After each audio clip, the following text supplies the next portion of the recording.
Welcome back. आज से पहले हमने जो कुछ डिस्कस किया आफ्टर इफेक्ट्स को लेके वो सारी चीज़ें हमने इलस्ट्रेटर में बनाई हुई थी, उनको ला के हमने यहाँ पे उनके ऊपर मोशन लगाई थी या उनको एनिमेट किया था। तो आफ्टर इफेक्ट्स में भी आप कुछ बेसिक चीज़ें बना सकते हैं जिनको आप शेप लेयर्स कहते हैं। तो शेप लेयर्स में चीज़ें आप बना के उनको भी एनिमेट कर सकते हैं, लेकिन ये आपके माइंड में होना चाहिए कि आफ्टर इफेक्ट्स एक डिज़ाइनिंग सॉफ्टवेयर नहीं है। यहाँ पे आप डिज़ाइन नहीं करते, यहाँ पे ऑलरेडी बनी बनाई चीज़ों को एनिमेट करते हैं। 99% ऑफ द टाइम आप आफ्टर इफेक्ट्स को इस तरीके से यूज़ कर रहे होते हैं। तो डिज़ाइनिंग के लिए लेते सॉफ्टवेयर बना हुआ है, अडोबी ने बनाया हुआ है, आप वो इस्तेमाल करें, लेकिन स्टिल कुछ चीज़ें होती हैं जो कि इसी प्रोग्राम की पावर हैं और यहीं में आपको बनानी होंगी। कुछ रेक्टेंगल्स बेसिक चीज़ें दी हुई हैं, तो उसके लिए मुझे कंपोजिशन चाहिए होगी, बिकॉज हमें पता है कि कंपोजिशन के बगैर हम कुछ भी काम नहीं कर सकते आफ्टर इफेक्ट्स में। तो पहले कंपोजिशन बना ली हमने, पुरानी सेटिंग सारी ले ली हैं, ओके कर दिया मैंने। तो ये हमारे पास एक हमारी खाली कंपोजिशन बन के आ चुकी है, यहाँ पे कुछ भी नहीं है। यानी कंपोजिशन में सारी जान लेयर से होती है, उसका दिल जो है वो लेयर है। लेयर के बगैर कंपोजिशन बिल्कुल खाली होती है, कुछ भी नहीं होती, ब्लैंक स्क्रीन है।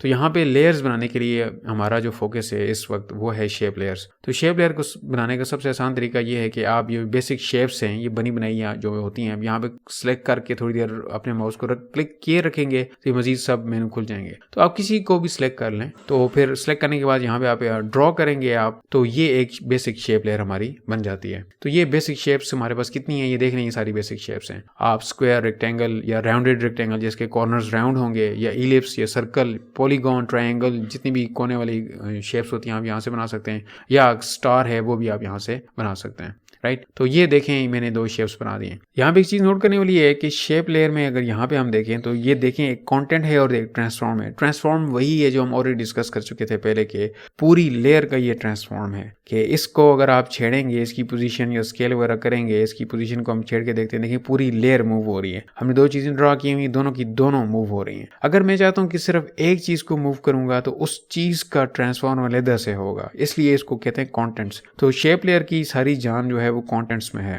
लेट्स से मैं रेक्टेंगल की ऑप्शन को खोलता हूँ, देखें यहाँ पे ये ट्रांसफॉर्म नजर आ रहा है। ये ट्रांसफॉर्म सिर्फ रेक्टेंगल का ट्रांसफॉर्म है और ये वाला ट्रांसफॉर्म पूरी लेयर का ट्रांसफॉर्म है। अगर मैं इस ट्रांसफॉर्म को नीचे और खोलता हूँ, देखें मजीद वो वाले सारे ऑप्शन मेरे पास आ चुके हैं। तो ये हर शेप का अपना ट्रांसफॉर्म होगा।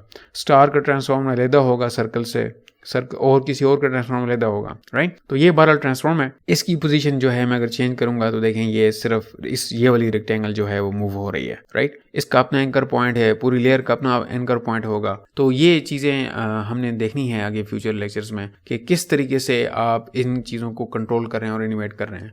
इसके अलावा जितनी भी शेप लेयर्स होती हैं, इलस्ट्रेटर अगर आपने इस्तेमाल करते आए हैं तो आपको आइडिया होगा कि हर शेप लेयर का अपना एक फिल होता है और स्ट्रोक होता है। स्ट्रोक लाइन को कहते हैं, राइट, जो चीज़ों को ड्राइंग्स को बनाती है, और फिल उसमें कौन सा कलर फिल हुआ पड़ा है। आप यहाँ पे स्ट्रोक को इनेबल डिसेबल कर सकते हैं। लेट्स से मैं यहाँ पे अगर इसके ऊपर क्लिक करूँ और ये 4 ऑप्शन यहाँ पे खोलेगा। ये लीनियर है, मतलब सॉलिड कलर, एक ही कलर। ये उसका ग्रेडियंट है, लीनियर ग्रेडियंट, कि एक तरफ से आप जितने मर्जी ग्रेडियंट ऐड करना चाहें कर सकते हैं। ये स्ट्रोक के ऊपर ग्रेडियंट लग रहे हैं, राइट। और देन ये रेडियल है, सर्कल में उसका ग्रेडियंट लग रहा है। और देन ये कोई स्ट्रोक ना हो, 0 स्ट्रोक, नो स्ट्रोक, ठीक है। तो मैं लेट्स से इसके ऊपर सॉलिड कलर का स्ट्रोक रहने देता हूँ। इसी तरह यहाँ पे फिल के ऊपर क्लिक करेंगे तो मजीद वही 4 ऑप्शन दोबारा आ जाएंगे। तो ये देखें रेडियल है, रेडियल फिल है, ये ग्रेडियंट फिल है, और ये सॉलिड फिल है, और ये नो फिल है। तो इस तरीके से आप ये सॉलिड फिल में यहाँ पे छोड़ देता हूँ। इस तरीके से आप फिल जो है इनेबल डिसेबल कर सकते हैं। अगर आपने स्ट्रोक का साइज कम ज़्यादा करना है तो यहाँ पे ये ऑप्शन है, इसको आप इस तरीके से करेंगे, कम ज़्यादा इस तरीके से आप कर सकते हैं। तो इस वीडियो में हमने ये देखा कि हम शेप लेयर, एक बेसिक शेप लेयर किस तरीके से बना सकते हैं।